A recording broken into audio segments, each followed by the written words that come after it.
সংসদে দেখলাম একজন বিএনপির লোক হয়েও একজন সাধারণ মানুষ হয়ে আমি সাধারণ মানুষ হিসেবে আমার অন্য কোনো ভাবনা চিন্তা কল্পনা কিছু নাই। সাধারণ মানুষ হিসেবেও আমি সৎ পথে থেকে সততার সাথে সঠিক পথে সঠিকভাবে কথা বলে সঠিক জায়গায় দাঁড়িয়ে সঠিক পথ বেছে নিয়ে যে কথা বলার বিষয়টা সেটা যে একজন বিএনপির লোক করবে এটা অকল্পনীয়। বিভিন্ন জায়গায় বিভিন্ন টাইটেল দেওয়া হচ্ছে, শিরোনাম দেওয়া হচ্ছে যে জামাত স্টাইলে কথা বললেন বিএনপির একজন সংসদ সদস্য এবং আহ, বা স্পিকার হাসলেন, স্পিকার বাহবা দিলেন, স্পিকার লজ্জা পেলেন।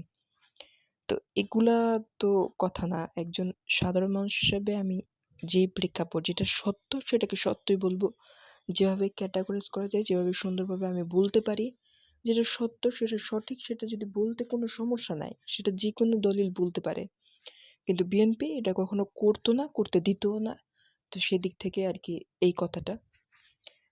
এটা যে শুধু এই সময়ে হয় কারণ আপনি সাধারণ মানুষকে ক্যাটাগরাইজ করতেছেন বিভিন্ন দলের সাপেক্ষে, কিন্তু সাধারণ মানুষের এবং ক্যাটাগরাইজ করার পরে তাদেরকে নির্যাতনের শিকার হতে হচ্ছে, হেয় করা হচ্ছে, হেনস্থা করা হচ্ছে।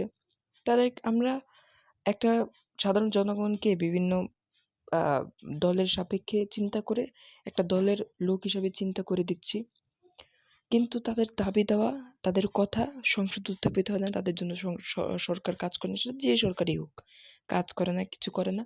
কিন্তু আমরা তাদেরকে নিয়ে বিভিন্ন ট্যাগ লাগাই দিই, বিভিন্ন কথা বলে থাকি। তো এটা তো আমাদের কাম্য না। এটা একটা বেস্ট ওয়ে, পারফেক্ট ওয়ে, তাই না?